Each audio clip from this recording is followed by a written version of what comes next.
अब तुम्हारा चैप्टर है पॉलिनोमियल्स। सबसे पहले तुम लोगों ने इक्वेशन एक माइंड में रखनी है कि पॉलिनोमियल्स जो है वो वेरिएबल्स में होता है। एक पॉलिनोमियल एक इक्वेशन होती है जो एक वेरिएबल की भी हो सकती है, दो वेरिएबल की भी हो सकती है, तीन वेरिएबल्स की भी हो सकती है। वेरिएबल का मतलब क्या होता है? Any English alphabet. एक्स एक वेरिएबल है, वाई एक वेरिएबल है, Z, P, Q and so on, R, S, T, U, कुछ भी हो सकता है। एक वेरिएबल। आपके सिलेबस में 9th में है polynomial in one variable. For example मैंने एक इक्वेशन लिखी 2x + 9 = 0। एक इक्वेशन मैंने लिखी 2x + 3y + 6 = 0। तो पॉलिनोमियल इन वन वेरिएबल का मतलब है कि जिस इक्वेशन में सिर्फ एक वेरिएबल यूज हुआ है। अब इस इक्वेशन में कितने वेरिएबल यूज हुए हैं? कौन सा? x। इसमें कितने वेरिएबल यूज हुए हैं? 2। That means this is not your polynomial. This is not polynomial in one variable. तो अगर मैं तुम्हें ये दोनों चीजें दे दूं, मैं तुमसे पूछूं कि बताओ पॉलिनोमियल इन वन वेरिएबल कौन सा है, तो इन दोनों में से कौन सा होगा? ऊपर वाला, राइट। पहली चीज क्लियर होगी कि पॉलिनोमियल इन वन वेरिएबल का मतलब है कि जब मेरे पास वैल्यू एक होती है। दो तीन और एग्जांपल्स मैं पहले अपनी तरफ से तुम्हें करवाता हूं, फिर हम क्वेश्चन पे आएंगे। 3q + 4p + 3z = 0। क्या ये पॉलिनोमियल इन वन वेरिएबल है? Polynomial in how many variables है? ध्यान से देखो, ये कितने वेरिएबल्स वाला पॉलिनोमियल है? ये है q, ये है p, ये है z। तो पॉलिनोमियल इन 3 वेरिएबल है। तो this is not a polynomial in one variable. Clear हो गया ये चीज? ये थी पहली चीज।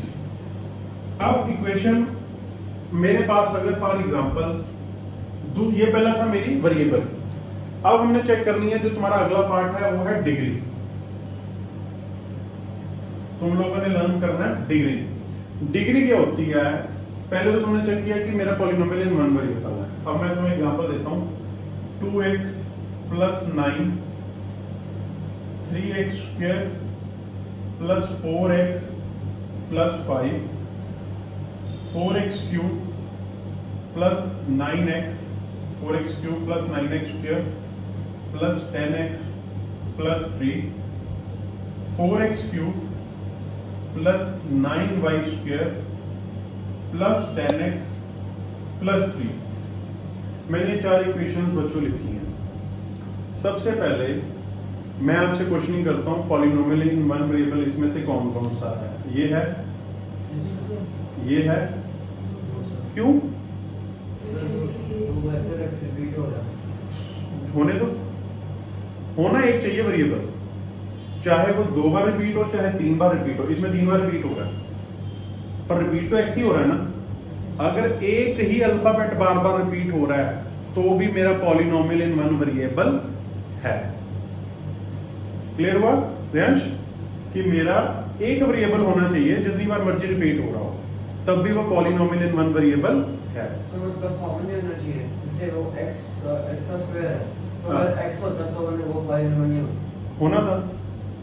मैं बताता हूँ, ये x है, इस पूरी लाइन में या तो x है या तो कांस्टेंट है, और कोई वेरिएबल तो नहीं है। इसमें या तो x है या कांस्टेंट है, इसमें x भी है और y भी है। So this is not a polynomial in one variable. This is polynomial in one variable, this is polynomial in one variable, this is polynomial in one variable, but this is not a polynomial in one variable। अब clear हुआ? x की जितनी मर्जी हो मेरे पास values, कोई फर्क नहीं पड़ता, बट सिर्फ x होना चाहिए। y की वैल्यू जितनी मर्जी हो कोई फर्क नहीं पड़ता, पर सिर्फ y होना चाहिए। जहां पर दो इकट्ठे आ गए वो पॉलिनोमियल इन वन वेरिएबल नहीं है। That is the first part. अगला पार्ट आता है डिग्री। जो तेरा क्वेश्चन था ना 3x, यहां पर x² है सर, यहां पर 4x है, ये होती है x की डिग्री। क्या होता है? जिस क्वेश्चन में x की सबसे बड़ी पावर क्या है, जिसके x के ऊपर क्वेश्चन है उसका मतलब होता है 1। तो इस पॉलिनोमियल इन वन वेरिएबल की डिग्री कितनी होगी? 1।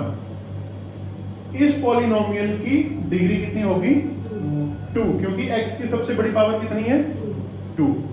इस पॉलिनोमियल की x की डिग्री कितनी होगी, क्यों, क्योंकि x क्यूब है। डिग्री क्लियर हुआ वर्ड कि उस इक्वेशन में जो x की सबसे बड़ी पावर है वो उसकी डिग्री होती है।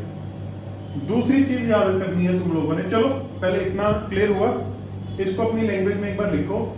यस इट इज, तुमने क्या लिखना है, yes it is polynomial in one variable with degree 1। Yes it is a polynomial in one variable with degree 2। Yes it is a polynomial in one variable with degree 3। This is not a polynomial in one variable. Got it? लिखो बच्चे।